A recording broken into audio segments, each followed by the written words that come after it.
In today's episode with your favourite hoa, Just Catherine, I am revisiting the pātau you guys asked me around regret and grief, all whilst kai-tripping from one side of rural town Taitokoro, Kawakawa, to the metropolis side of the same place, Whangarei. But before we delve into the anthology of my profound thoughts, let me share this about Northland from the expertise of my rare cushion leather chairs and extensive knowledge about all things world. These bijou little capturings do not even assert the true modu of these towns. I have spent a lifetime inside the dwellings and landscapes of both these towns, and I assure you, my dilly-dally images are a smudge of the entire masterpiece of Northland. Please, guys, just for a moment, appreciate these colourful images of Whangarei is only of a 100-metre square block of the city centre. So yeah, one day when I am flush with money and subscribers like you guys who are interested in my narration of places to see, the delights to taste, all whilst tuning into my soliloquy of knowledge, this is the only spiel you get today.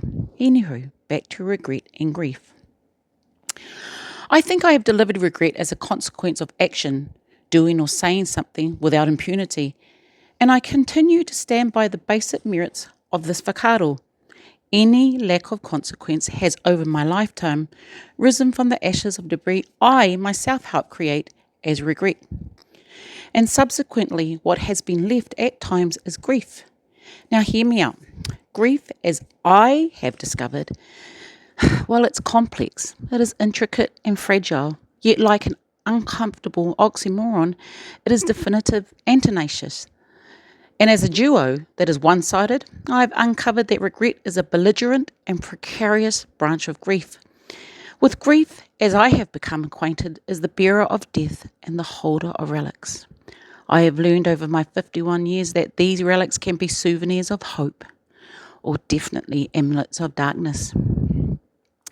Back from digressing, I don't, or I really do, entertain the mockery of regret. It is stale and possesses the thief of time. So every day, I focus on holding space for just a brief moment, a small moment.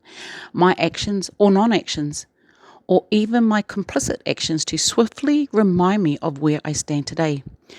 This I have mastered like a marbled philosopher, keeps me from being apologetic about happenings that no longer exist, which steers the way in which I now experience grief.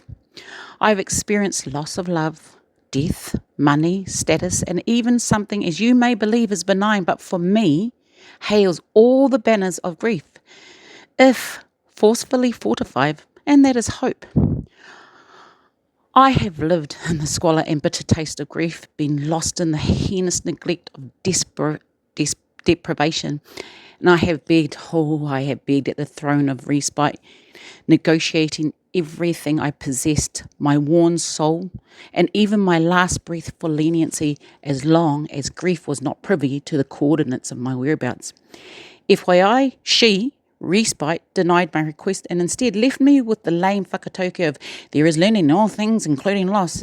Yeah, well, after creeping out from the depths of grief, she did indeed have some qualitative truth in her sentiments. And it is this: grief does not hold the shackles of regret, as I have for so long blamed much of my pain on. For me, grief is like the ocean, the lakes, and the elements of any body of water. It is sometimes immersible and even tolerable.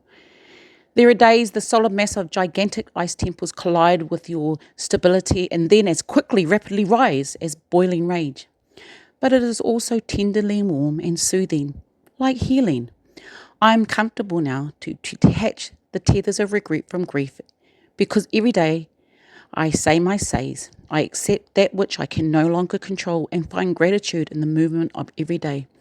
I understand now that respite, like a siren or banshee, sings her quote of learnings with truth. I've learned that everything good, bad, ugly and beautiful is a testament to how I choose to navigate and experience it. So yes, my friends, that is my spiel for today. From the bits and bobs of Railway Café in Kawakawa through to the bougie little discovery of Walton Street Café, where my 100% recommendation for the B&E Sammys or bagels, simply done to perfection, and their ginger slice, it was chewy, gingery and worth a visit.